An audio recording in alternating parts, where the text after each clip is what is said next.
সাবেক প্রধানমন্ত্রী শেখ হাসিনার উপদেষ্টা সালমান এফ রহমান, সাবেক আইনমন্ত্রী আনিসুল হক, সাবেক আইসিটি প্রতিমন্ত্রী জুনাইদ আহমেদ পলক, সাবেক আইজিপি চৌধুরী আব্দুল্লাহ আল মামুন ও সাবেক বিচারপতি AHM শামসুদ্দিন চৌধুরী মানিককে নতুন মামলায় গ্রেপ্তার দেখানো হয়েছে।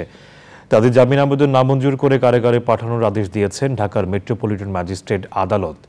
ছাত্র জনতার আন্দোলনে রাজধানীর মোহাম্মদপুর অটোরিকশা চালক রনি হত্যা মামলায় গ্রেপ্তার কুষ্টিয়া ৪ আসনের সাবেক সংসদ সদস্য সেলিম আলতাফ জর্জকে ৩ দিনের রিমান্ডে পাঠিয়েছে আদালত। শহীদুল্লাহ রাজুর রিপোর্ট।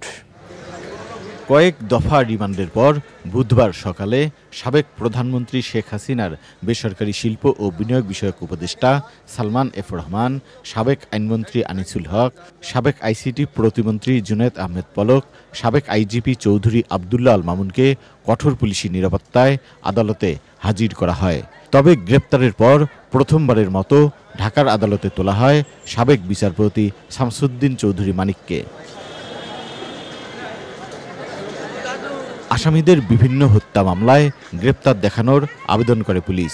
মামলাগুলোর শুনানি শেষে প্রত্যেককে নতুন করে গ্রেপ্তার দেখানোর আবেদন মঞ্জুর করেন আদালত। তবে পুলিশের পক্ষ থেকে রিমান্ডের আবেদন করা হয়নি। পরে তাদের কারাগারে পাঠানো হয়। সালমান এফ রহমান সাহেবকে সুনাস দেখানো হয় এবং পাটনা থানার একটা মামলা ৩-৮-২৪ আব্দুল্লাহ মামুন, সালমান এফ রহমান, আনিসুল হক এবং শামসুদ্দিন চৌধুরী মানিক ওনাকে সুনাস দেখানো হয়। আসামি পক্ষের আইনজীবীদের দাবি, তারা জুলাই হত্যাকাণ্ডের সঙ্গে জড়িত নন, শুধু রাজনৈতিক কারণেই তাদের মামলা দিয়ে হয়রানি করা হচ্ছে।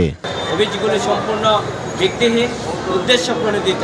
আমরা বিজ্ঞ আদালত থেকে বলেছি যে ওনাকে যদি এই মামলায় সম্পৃক্ত করা হয় তাহলে জুডিশিয়ারের প্রতি এবং আইনের প্রতি মানুষের শ্রদ্ধা হারাবে। পূর্বে ওনাদেরকে বিভিন্ন মামলায় রিমান্ডে নেওয়া হয়েছে, একাধিকবার জিজ্ঞাসাবাদ করা হয়েছে।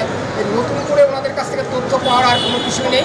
এগুলো জাস্ট হয়রানি করার জন্য ওনাদেরকে সুনাস দেখানো হচ্ছে। রাজধানীর খিলক্ষেত থানার একটি মামলায় রংধনু গ্রুপের পরিচালক মিজানুর রহমানকে পুলিশ 10 দিনের রিমান্ডে নেওয়ার আবেদন করলে 2 দিনের রিমান্ড মঞ্জুর করে আদালত। এই সরকারের ছত্রছায়ায় এলাকায় শুধু সন্ত্রাস কায়েম করে, এইভাবেই এরা রামরাজত্ব কায়েম করে আছে। আমরা তাদের পক্ষে 10 দিনের রিমান্ড চেয়েছি। মাননীয় আদালত সন্তুষ্ট চিত্তে 2 দিনের রিমান্ড মঞ্জুর করেছে। অন্যদিকে সচিবালয়ে সংঘর্ষের ঘটনায় শাহবাগ থানায় দায়ের করা ভাঙচুর ও নাশকতার মামলায় নতুন করে 22 জন আনসার সদস্যকে গ্রেপ্তার দেখিয়ে তাদের মধ্যে 7 জনের 3 দিন করে রিমান্ড দিয়েছেন আদালত। Shahidullah Raju, channel I, Dhaka.